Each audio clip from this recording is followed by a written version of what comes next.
Am I right in thinking that they would want to erase any evidence of the existence of a dissenting view within the administration because it would undercut the legal authority of the advice in those memos, the advice that those techniques would be legal? That's what I thought at the time. I had the same reaction you did, but I don't know why they wanted to do it. In thinking about accountability for official actions here, it seems to me that the authors of the OLC memos may find themselves in some trouble, either professionally or, I guess, potentially criminally, if they wrote opinions to order, if they came up with legal reasoning to support a preordained conclusion. It also seems that government officials could find themselves in trouble if they knowingly used these memos as a tool to get a policy implemented to do things that they knew to be illegal. Could the existence of your dissenting memo be evidence that government officials did know that these things that they were authorizing really were, at least possibly, illegal? All it shows is that they were presented with an argument that says, your interpretation of the law appears to this one fellow to be unsound. Now, of course, lawyers disagree all the time about how to interpret the law. And it's now up to our institutions and the Justice Department to sort out whether or not their rejection of these views was just another disagreement among people interpreting tough law, or was something more than that. The Justice Department is already looking into how these lawyers did their job. I'm happy to wait and read their report and find out what they've learned. I have to ask, given your description of how you felt about these memos and the actions that you took, some of the other reporting that other people have said about you in terms of your role in the administration at this time, I have to ask if you ever contemplated resigning over this issue, if you felt quite strongly about it. No. You have to understand, this is a battle that had been going on for months beforehand and went on for months afterwards. This is Chapter 9 of 32 chapters. And actually, by the end of 2005 and on into 2006, we were achieving major changes.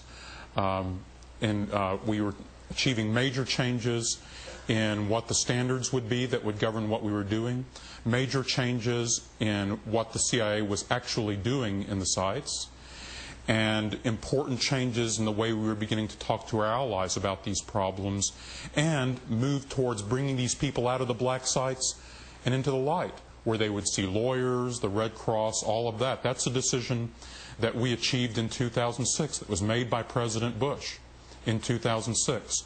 So we were in a process of working this from the inside, while people like Senator McCain were doing really important work on this issue on Capitol Hill.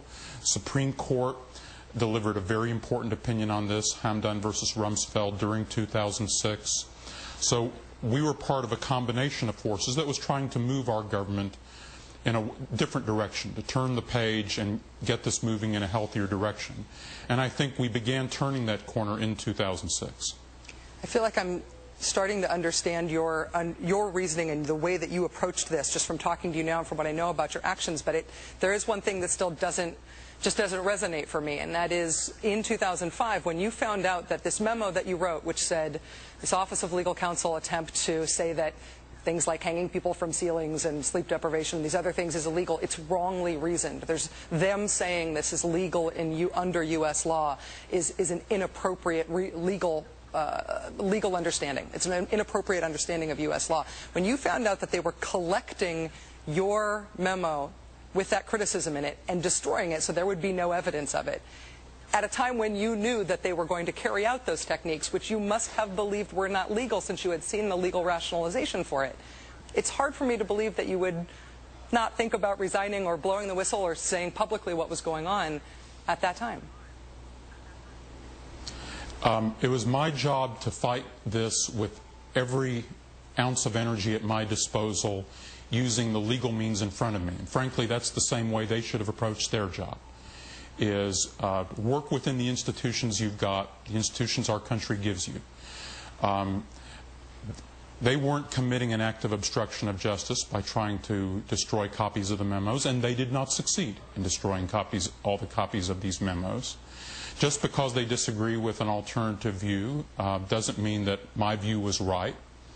But it was important to register the fact that, hey, folks need to understand, if they didn't already, a lot of lawyers might believe that this is a radical, indefensible, unreasonable interpretation of the relevant law. They heard that argument. They chose to move on. We continued the fight to change the policy, and ultimately did change the policy with help from Congress and the courts. One last question for you. If members of the National Security Council Principals Committee or Deputies Committee did say thumbs up to specific techniques like waterboarding or like hanging people from the ceiling that were mentioned in those Office of Legal Counsel memos, and they said thumbs up to that on the basis of there being legal authorization in those memos, do you think those officials committed a crime when they okayed it?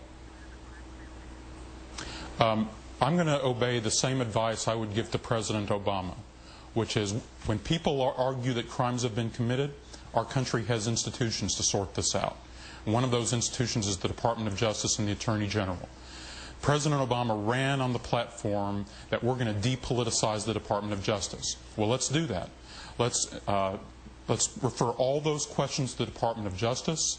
You have a question about whether these people will be prosecuted. The Department of Justice is looking into the matter. The Attorney General is looking into the matter. They'll sort this out the way they sort out other allegations of crime, and let's just see where it goes. And that's my approach too, is I'm not going to rush to judgment. I'm not going to try to prejudge or politicize the issue. It's important folks understand there's another point of view and was another point of view on some of these matters. Now let our institutions do their job.